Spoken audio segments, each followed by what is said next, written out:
Israel के दो साबिक इंटेलिजेंस एजेंट्स ने इंकशाफ किया है कि हिजबुल्लाह के अरकान 10 साल तक इसराइल में तैयार करदा धमाका खेज मवाद से भरे वॉकी टॉकी इस्तेमाल करते रहे। बरतानवी नशरियाती इदारे BBC की रिपोर्ट के मुताबिक मोसाद के दो साबिक एजेंट्स ने अमरीकी नशरियाती इदारे CBS न्यूज़ को बताया कि मोसाद ने हिजबुल्लाह को धोखा देकर हज़ारों जाली वॉकी टॉकीज़ और पेजर्स भेजे और उन्हें ये एहसास नहीं था कि वो इसराइल में बनाए गए हैं। मोसाद के साबिक एजेंट माइकल ने बताया कि मोसाद ने वॉकी टॉकी चलाने वाली बैटरियों के अंदर धमाका खेज डिवाइस छुपाई थी। हिजबुल्लाह ने 10 साल कबल एक जाली कंपनी से 16,000 से ज़ायद वॉकी टॉकीज़ बेहतर कीमत पर ख़रीदे थे। माइकल ने बताया कि इसराइल के पास ऐसी गैर मुल्की कंपनियां बनाने के नाकाबिले यकीन वसाइल हैं जिनका इसराइल में कोई सुराख नहीं मिल सकता।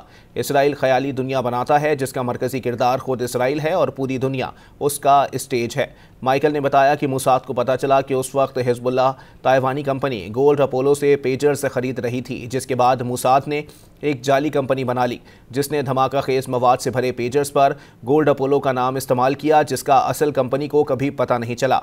मोसाद के दूसरे एजेंट गैब्रियल ने बताया कि मोसाद ने वॉकी टॉकी से धमाके के कई बार टेस्ट किए थे ताकि मतलूबा हदफ की तबाही यकीनी बनाई जा सके।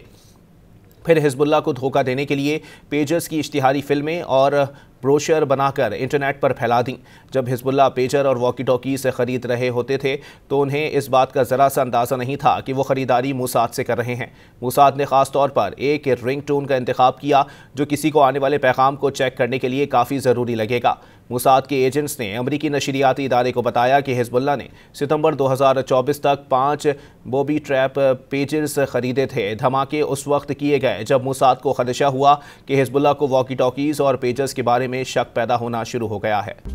मज़ीद न्यूज़ अपडेट्स और डिजिटल स्टोरीज के लिए सब्सक्राइब करें डॉन न्यूज़ पाकिस्तान।